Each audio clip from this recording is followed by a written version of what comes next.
really Chinese and fronting for other people, go back to your country. But if you are Filipino and you were born here, convince us because we want to be convinced. Madam Senador, lumaki po ako sa farm. Kinulong po ako ng tatay ko. Paulit-ulit naman, parang memoryado nyo. Kasi kino-coach ka ng lawyers mo siguro. Nothing to be defensive about. You don't have to say the same thing. Basta sa farm po, tell us about your child. Ako sa farm. Basta tell us about your child. Sa farm. Ano ba? Huwag tayong robot. Saan po? Saan pong lugar sa Pilipinas, sa Central Luzon, sa Tarlac o sa Banban? Tarlac po. Saan po sa Tarlac? Matatalaib Tarlac po. Ano po? Matatalaib Tarlac Is that po. the barangay? Yes po, nakita ko po dito sa birth certificate ko po. No, And- you would have recollection of your childhood, right? Can you just give us a recollection of your childhood? Sino po yung best friend nyo? Saan po kayo nag-aral? Kung meron kayong makamag-anak? Recollections of, you're only 38 years old. You will remember your childhood. I mean, I'm double your age, but I would remember my childhood in Malabon. Your childhood. I know homeschool. I can't believe anyone is totally homeschooled all her life. Yes. Please tell us about your childhood. Your Honor, lumaki po ako sa farm. Which farm? Which farm? In what barangay? In what LGU? Opo, Barangay Virgen de los Remedios, Bamban Tarlac din po. Different po from the one po sa QJJ, yung katabi lang po niya. Nabenta po siya year 2000, hindi ko po maalala yung date kung kailan po siya nabenta. Tapos nakabili po ulit ng property po sa tabi at doon po nagtayo ulit. Lumaki po ako sa farm, Your Honor. Tinago po ako ng tatay ko po. Lumaki po ako na, ako lang po. Pinupuntahan po ako ng tatay ko po araw-araw. Lumaki kayo mag-isa. Kasama ko po ang katulong, kasama ko po yung mga kasamahan ko po sa farm. And Sino po yung mga kasamahan nyo sa farm? Sino yung katulong na naaalala nyo, pangalan, nationality, at sino yung nag-alaga mula kayong napanganak 38 years ago? At binibisita kayong ama nyo mula saan? Sa bansang Sina. At tell us about your childhood.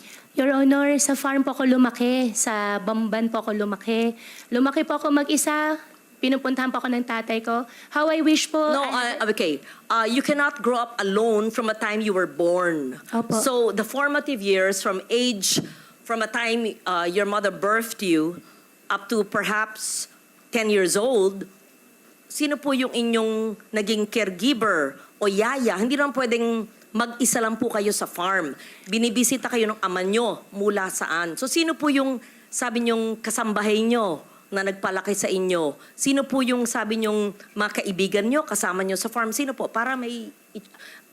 In short, I'll be Opo. very honest. Opo. Please convince us that you were born in the Philippines, that you are Filipino, and that you are not what people suspect you to be. Dediretsuin ko na po. Kumbinsihin mo kami kasi hindi po pwedeng hindi nyo maalala yung inyong first few years of living na formative years. Para makumbinsi kami because we want to be convinced that all elected officials are Filipinos and not spies of other countries.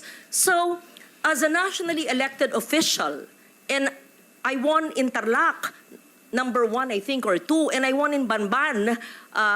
Perhaps you even carried me your sample ballot. We have to know, di ba ho? So if you're really Chinese and fronting for other people, go back to your country. But if you are Filipino and you were born here, convince us because we want to be convinced. So I'm trying to help you by trying to make you recall about your childhood. Hindi pwedeng, kasi parang scripted.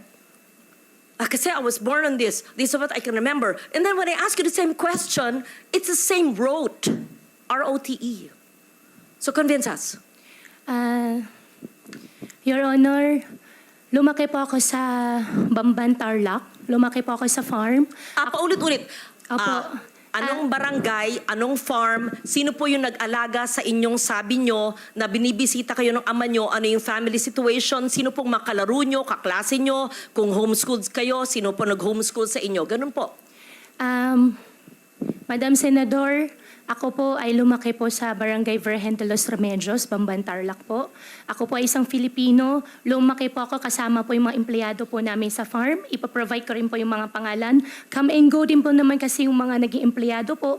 38 years ago po, Madam Senador, wala po ako talagang maalala ng sobra. Pero meron pa po ako isang kasama ngayon po na matagal na po sa amin, si Mang Boy po, na hanggang ngayon, kasama ko pa rin po siya.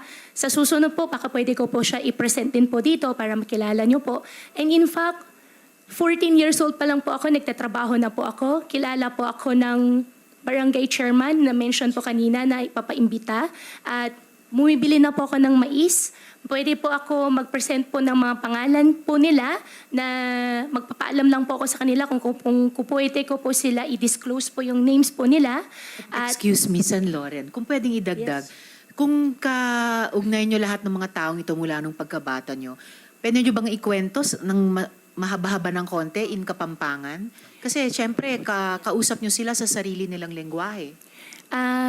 Madam Chairman, ang Bamban po ay Tagalog po. Meron din pong Kapampangan, pero yung mga kasama ko po sa loob ng farm po, mostly po mga Visaya po. Kasi ang piggery po, biosecurity po, hindi po sila lumalabas. Well, actually, San Loren, Nakakulong, just for the hindi record, lumalabas. may mga nag-o-observe na mga kababayan natin, pati mga netizens na mga Opo. Kapampangan. Yan po ang tanong nila sa inyo. Kasi Kapampangan po ang lingwahe nila. Yes, doon. yes. Anyway, Can you San Loren, speak? please Oh, proceed. thank you for that interjection. It's very helpful. Magsalita po kayo sa Kapampangan kung kayo lumaki sa... Madam do. Senador, konti lang po yung alam ko po sa Kapampangan. Ang alam ko po, sobrang konti lang po. Di Okay, takda mo po. what Chinese language do you speak? Hokkien or Mandarin? I can speak Fukien po. Okay, speak in Hokkien now. Bo? More. Tell us more about your life in China. Wala po akong life po sa China. Dito po ako lumaki sa Pilipinas po. Tell us about your life in the Philippines and tell us about your family in China in Hokkien. Family ko po in No, China. in Hokkien. Please tell us about your father who's from China and he used to visit you when you were a child, and the family of your father in China, and where are you from China in Hokkien. We have interpreters and perhaps I can understand a little. Yes po. Guay lao pe tui tai liok lai. Continue. Gua si Tiongkok lang. Gua si Philippine lang. Tell us about your relatives. Pakikwento po ang mga kamag-anak ng iyong ama. San sa bansang Sina ang inyong ama at ano ang ginagawa niyo? Sinabi niyo embroidery, etc., negosyo at mga kamag-anak niyo doon. Tell San us. Loren, before she answers, Yes. maybe we can ask Ms. Batay, our Chinese interpreter, just to Yes, interpret to yes. us what the mayor said. Thank you. Ms. Batay. Okay, so in English, the interpretation would be, my father is from China. I am not a Chinese. I am a Filipino. I mean, you're obviously half Chinese because if your father is full Chinese and your mother you claim is Filipino, right? Your Honor, ako po ay isang Filipino at ang tatay ko po ay Chinese. Ako po ay, kung hindi man po ako full-blooded po na 100% po na Filipino, dahil po sa tatay ko, ako po ay isang Filipino po. Okay. What do you recall in 1986 when you were born? Your Honor. And why is it that you obtained your birth certificate? To be fair, sometimes people only have their birth certificates much later. But tell us the process of obtaining your birth certificate in what year? What year did you get your birth certificate? Your Honor, 2005 po. Yes. How San did Loren, you... if I may just quickly add to your Please, earlier please, question. proceed, Madam Chair. Mayor, may childhood photos ba kayo sa Bamban? Yes. Meron po, nung bata po ako, Madam Chairman, hindi po talaga uso cellphone. Pero sa nangyari po, meron po camera mga po. circulation po ng mga pictures ko po ng teenage life ko po sa conception. I can provide po. In fact, hindi ko po alam na meron po pala akong ganun picture. Could you kindly give us the earliest photos of yourself and your family and your workmates, playmates in your very exclusive and closed farm that you said and your relatives in China and your father's relatives and the time that you were born, 1986, hindi naman, okay, walang cellphone, but you must have photos. And Yes po. proof of your homeschooling. Siyempre, pag homeschooled, meron pa rin yan mga report card, hard copy pa noon, hindi pa soft copy eh. Yes po, Your Honor. Hahanapin ko po yung mga picture po. Pati So, po yung mga tao po, pati po yung mga empleyado po na kasama ko po. what was the situation, Mayor Go, noong 1986 when you were born? Where was your mother? Where were your parents? And sa mga binibisita kayo ng iyong ama at ang kasama niyong lumaki ay sino? Fill in the blanks, please. Your Honor, 1986 po, nung pinanganak po ako, wala po akong any knowledge po.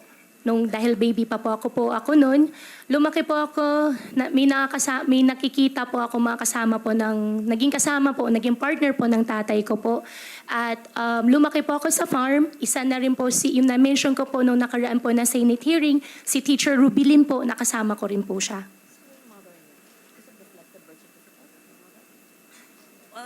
Can you please state once again your mother's name? Amelia Leal po, biological mother ko po. And have you ever met her? Hindi ko po siya nakasama.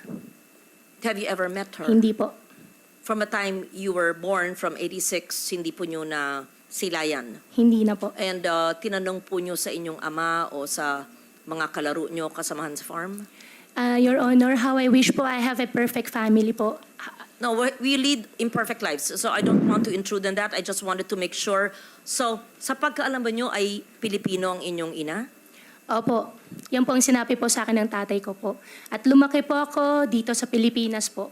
At wala rin po, Madam Senador, wala rin po akong ibang citizenship kung hindi Filipino lang po. How did you obtain your birth certificate in 2005? Minigay po sa akin, hindi po ako yung nag-prepare po nitong birth certificate. Hiningi ko po sa tatay ko po yung birth certificate ko po. Was this discussed, Madam Chair?